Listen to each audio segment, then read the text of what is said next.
प्यारे बच्चों, good morning. आज आपको वर्कशीट नंबर 42 मिली है, तो आज उसकी चर्चा शुरू करते हैं। तो आज का जो आपका टॉपिक है वो है संवेग संरक्षण का नियम। क्या है आज का टॉपिक? संवेग संरक्षण का नियम। ये आपको यहाँ पर बताया है। तो सबसे पहले संवेग क्या होता है मैं आपको पहले बता चुका हूँ। संवेग, जिसको हम P अक्षर से प्रदर्शित करते थे, वह किसी भी वस्तु के द्रव्यमान और उसके वेग का गुणनफल होता है, यानी कि P is equal to M into V होता है। तो आज हम इसका संरक्षण का जो नियम पढ़ेंगे उसमें क्या बात बताई है, यह न्यूटन के गति के तीसरे नियम पर आधारित है। इस नियम के अनुसार यहाँ पर लिखा है, दो वस्तुओं के संवेग का योग टकराने से पहले और टकराने के बाद बराबर होता है, जबकि उन पर कोई असंतुलित बल कार्य न कर रहा हो। तो उसे हम क्या कहेंगे? संवेग संरक्षण का नियम कहेंगे।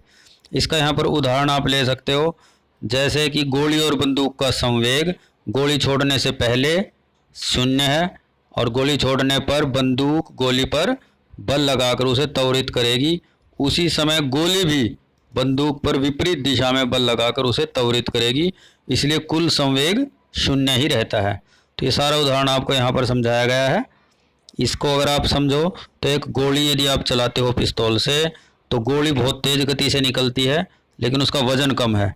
उतने ही प्रभाव से जो पिस्तौल है या जो बंदूक है वह पीछे की तरफ गति करेगी, लेकिन उसका वजन थोड़ा अधिक है, लेकिन कुल संवेग दोनों अवस्थाओं में समान रहता है। जैसे कि वस्तु के टकराने से पहले बताया था, उतना ही वस्तु के टकराने के बाद टोटल जो संवेग है वो बराबर ही रहता है। अब इसको समझाने के लिए यहाँ पर एक समीकरण बताई गई है। इसमें बताया कि अगर हमने मान लीजिए दो गेंद ले ली, एक ए और एक बी नाम की, और उनका वजन कितना है एम ए और एम बी, और दोनों एक ही रेखा में चल रही हैं, तो जब शुरू में वो चल रही हैं तो शुरू की प्रारंभिक गति को हम यू से प्रदर्शित करते हैं। तो ए की क्या होगी? यू ए, और बी की क्या होगी? यू बी, और दोनों पर कोई असंतुलित बल कार्य नहीं कर रहा। लेकिन जो यू ए है वो यू बी से ज़्यादा है, यानी कि ए की गति बी से ज़्यादा है। तो थोड़ी देर के बाद आप क्या देखोगे, जो ए नाम की वस्तु है, जो बॉल है, वो बी से टकराएगी और बी भी उस पर उल्टी दिशा में एक बल लगाएगी, क्योंकि ए ने बी पर बल लगाया तो बी ए पर विपरीत दिशा में बल लगाएगी। और जो ए है, अब उसकी गति जो पहले यू थी वह वी बन जाएगी, अंतिम गति, और जो बी नाम की वस्तु थी जो जिसकी गति पहले यू बी थी वो अब अंतिम गति वी बी बन गई। तो अब कोई पूछे कि अब उसका संवेग कितना होगा, तो उस गेंद का संवेग टकराने से पहले एम ए और यू ए, और टकराने के बाद एम ए वी ए। ऐसे ही बॉल बी की अगर हम बात करें तो उसका टकराने से पहले का संवेग एम बी यू बी। तो यहाँ पर आपको थोड़ा लिखा हुआ गलत दिख रहा होगा इसमें, तो आप इसको थोड़ा बड़ा करके देखोगे तो आपको दिखेगा एम बी यू बी। और टकराने के बाद बी बॉल का संवेग कितना होगा? एम, क्या लिखा है इसमें? B V B. तो कहने का अर्थ ये है कि टोटल जो संवेग है वो टकराने से पहले और टकराने के बाद का यहाँ पर दिया गया है। लेकिन इसमें एक विशेष बात क्या है, जो वस्तु ए है जब वो टकराई तो उसने बल लगाया आगे की तरफ, और जो बी है उसने बल लगाया उसके उल्टी दिशा में। तो दोनों का जो बल है वह एक दूसरे के विपरीत दिशा में लग रहा है, इसलिए एक का बल आपको नेगेटिव लेना पड़ेगा। तो F A B is equal to minus F B A. अब एफ ए बी का अगर हम सूत्र लगाएं, एफ, एफ का मतलब है बल, और बल का मैंने आपको सूत्र बताया था। एफ का सूत्र क्या होता है? एफ का सूत्र होता है बराबर है एम गुणा ए। तो एम, यहाँ पर अब आप टॉपिक पे आ जाइए। तो एफ ए बी अगर आपने निकालना है तो एम ए, और ए का सूत्र क्या होता है? तो ए का सूत्र की अगर हम बात करें तो अभी मैंने आपको बताया कि F is equal to M into a, और ए का सूत्र क्या होता है? ए का फार्मूला है V minus U upon T. तो यही वैल्यू आप इसमें पुट करोगे। तो पहले वाले केस में अगर आप देखोगे एफ ए बी, तो एफ ए बी में एफ निकालने के लिए आपको एम की ज़रूरत है, एम ए, और ए के लिए आपने क्या लिखा? V A minus U A upon T. इसी प्रकार आप एफ बी ए का निकालोगे तो इसमें मास बी का लेना पड़ेगा, द्रव्यमान, तो एम बी, और ब्रैकेट में V B minus U B upon T.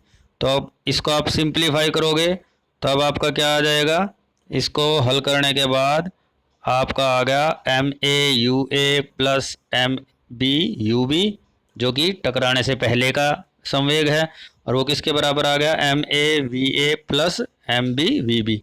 तो इससे बात प्रूव होगी कि टकराने से पहले और टकराने के बाद का कुल संवेग एक समान रहता है।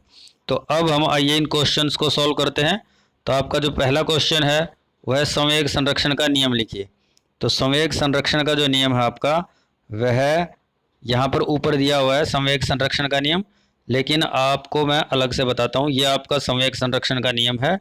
संवेग संरक्षण के नियम के अनुसार दो वस्तुओं के संवेग का योग टकराने से पहले और टकराने के बाद बराबर होता है, जबकि उन पर कोई असंतुलित बल कार्य न कर रहा हो। उसके बाद आपका दूसरा क्वेश्चन है, हवा से भरे गुब्बारे की हवा निकालने पर वह तेजी से इधर उधर क्यों भागता है। यह गति के तीसरे नियम के अनुसार है। दो वस्तुएं एक दूसरे के ऊपर समान और विपरीत दिशा में बल लगाती हैं, इसलिए जब हवा निकलती है तो गुब्बारे को भी पीछे की तरफ धकेल देती है। ठीक है। उसके बाद आपका क्वेश्चन नंबर 3 पे आ जाइए।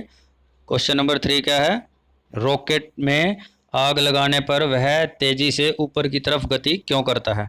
तो रॉकेट भी एक प्रकार का वाहन है। इसके उड़ने का सिद्धांत न्यूटन के गति के तीसरे नियम पर आधारित है, जो कि क्या है, क्रिया तथा प्रतिक्रिया हमेशा बराबर और विपरीत दिशा में होती हैं।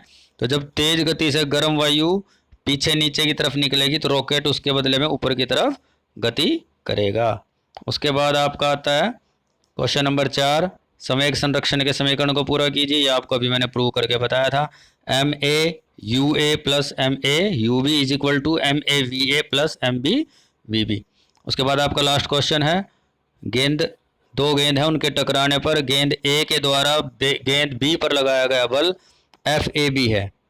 तो यदि ए ने बी पर एफ ए बी लगाया है तो गेंद बी क्या लगाएगी, वो लगाएगी एफ बी ए, और वो हमेशा समान और विपरीत होगा। तो ये आपके फिलिंग द ब्लैंक आएंगे। ठीक है बेटा। तो आज का टॉपिक क्लियर हो गया आपको, और कोई डाउट हो तो आप पूछ सकते हो।